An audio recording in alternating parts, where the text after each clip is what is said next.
You said towards a certain segment of our society. Is that what you said? Absolutely, as we'll discuss later on. A lot of things. Okay. Martial arts is supposed to be a compendium of sciences, which is inherent in every particular racial structure and the origins of people, because no one nation has a monopoly of the sunlight. No one race, religion, or culture has a monopoly of the truth. So I have based my years of interaction. I have students from all over the world, from every nation in the world, every ethnic group. So therefore, I'm not going to pinpoint any specifics. But there's been a lot of misconceptions. There's been a lot of false accusations. Been a lot of very brutal things taking place in the art of martial arts, leading up to the economics. It has evolved beyond a thing of people trying to improve themselves into a thing where the dollar sign became the ultimate aim. So therefore, a lot of things were thrown to the wayside, and a lot of people got hurt in the process. Okay. Excellent. Now, this Saturday. Once again, now this takes place at the Honorable Marcus Garvey Center, located at 5105 Church Avenue. It's between E51 and E52. This is in Brooklyn, New York. Okay. Right. And for more information, people can call area code 718-363-8043. That's 718-363-8043. Doors open at 3 p.m. The event is from 4 p.m. to 8 p.m.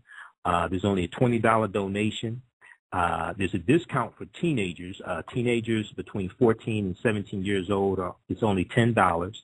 And it's free for children 13 years and younger. So this is something really good, and this is a good break, a good financial blessing or break for parents who are trying to pay for back to school clothes, and they can come and take advantage of this before the kids go back to school as well. Now, what can people expect to see when they come to this? Is this going to be a martial arts demonstration or a lecture, or what can people expect to see, Professor Duncan? Well, initially I was going to give a lecture and answer questions which might be on the mind of several people, particularly those in the martial arts community within our community, the African American community. But a lot of questions will be answered, and of course, I was asked to do a brief a demonstration of what now is current with me. Like, for example, over the last year or so, I did a segment of Rolled Up magazine for self-defense, and it was picked up by the Japanese and was aired over there in Japan right before the tsunami, and also in parts of England. And that was a thing that I did, requests of the people that own the production company, to benefit people within our communities who could not have access to knives and guns but could defend themselves. So a lot of good things are going to be brought about there. So maybe I'll expound upon that a little bit more. Okay, excellent. It's called improvised weaponry. The Japanese call it omakorosu. Okay. And any other questions that folks may have relative to the martial arts? Okay, excellent. Now, from some various research that I've done, things like that, does Ninjutsu, does it have its origins or have a influence from Africa or African people, influencing like the early origins of it? Actually, because of the space and area that it's coming from, specifically the Japanese. Ninjutsu is a Japanese term, but in doing research, and I've done a lot of research, I spent a lot of time researching. I know you have. Yeah, trying to correlate, the truth, because a lot of time the truth is hidden from people. But, I was researching where in Africa there were certain individuals who acted in the capacity of spies and saboteurs and terrorists against the Europeans. And one such unit was called a Jigbeto. The Jigbeto did such things. And they operated parallel in the time period as the Japanese, and brought about even greater effect, because intelligence gathering is always at the base of nations and power structures. And they were similar, and also you had the same type of activities occurring in many, many parts of the world, and many, many parts of Africa. But it has not been promulgated in such manner. I guess eventually it will be brought out, because everybody has, the sun shines in every culture. Eventually these facts will be brought out, and I think it will be of greater benefit to all of the martial arts.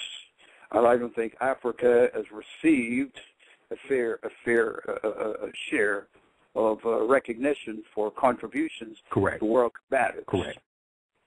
Correct. And we have a mutual friend also, Kalinga Ii, here in Detroit. He teaches African martial arts, and I've known him since college. I've had him on the show numerous times, and I sell his DVDs. I get the DVDs from him and help him with that as well. And it's amazing how a lot of people don't know.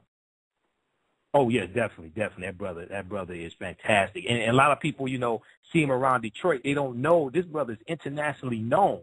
You know what I mean? This brother travels around the world. Yes, he does. Yes, he does. But a lot of people don't know the African influence in the martial arts, and a lot of people don't realize that you are a pioneer in martial arts in the U.S., especially for African Americans. And from what I understand, you were in the Western Hemisphere, actually. Oh, okay, not just the United States, but the Western Hemisphere. Yes, sir. Okay, and from what I understand, also, correct me if I'm wrong. No, you were the first. Were you the first person in the United States to teach ninjutsu, or was it how does that work? I was the first person in the Western Hemisphere to not only Western teach Hemisphere, it, but to give a physical presentation of these sciences and disciplines. With auspices and respect of many Japanese and Asian practitioners, grandmasters who were present at the time. Yes, I was the first to do a ninjutsu exhibition. I believe it was in 1967. Okay. It was called, I believe, The Orient versus America. And the rest became history. A lot of good things came from it. A lot of heartaches came from it. But, I'm still here. I'm still doing it. Yeah. Exactly. All right. Well, you have time to try to take maybe one or two quick phone calls, because I think the people want to ask you maybe one or two questions. There is a lot of interest around. As long as the questions are civil, as long as the questions are intelligent, as long as they're not posturing or combatives, I'll be glad to answer those questions. Oh no, we're not going to tolerate that, brother. Okay, this is an elder here. We're not going to tolerate that. Okay, let's try to go to the 347, and let's try to go to the 347, and please keep your comments succinct. Okay, and then you can ask your question, and then we'll have them answer it while you're offline. Okay, let's go to the 347, then we'll go to the 202 quickly. Okay, calling at 347. Welcome to the African History Network show. Tell us your name, where you're calling from. Peace, this is Brother King Simon. How are you, brother? Hey, brother, how you doing? You all right? I'm great, sir. I'm great. Listening to one of my elders, of course, and the word is no posturing. There's only strictly love for this brother. Believe me, strictly love for this brother. Ain't nothing going on for that. That's strict love. Master Duncan, how are you, sir? Very well, thank you, Brother Simon. Pretty good. How are you, sir? I'm doing great, brother. We just keeping it moving. Although we had a hurricane over here, we still keeping it moving, brother. That's how we doing. That's how we doing. Yeah, that's the way. Exactly. Now, how things going there? Right. How things going there, King Simon? Recovering from the hurricane, and how bad was it?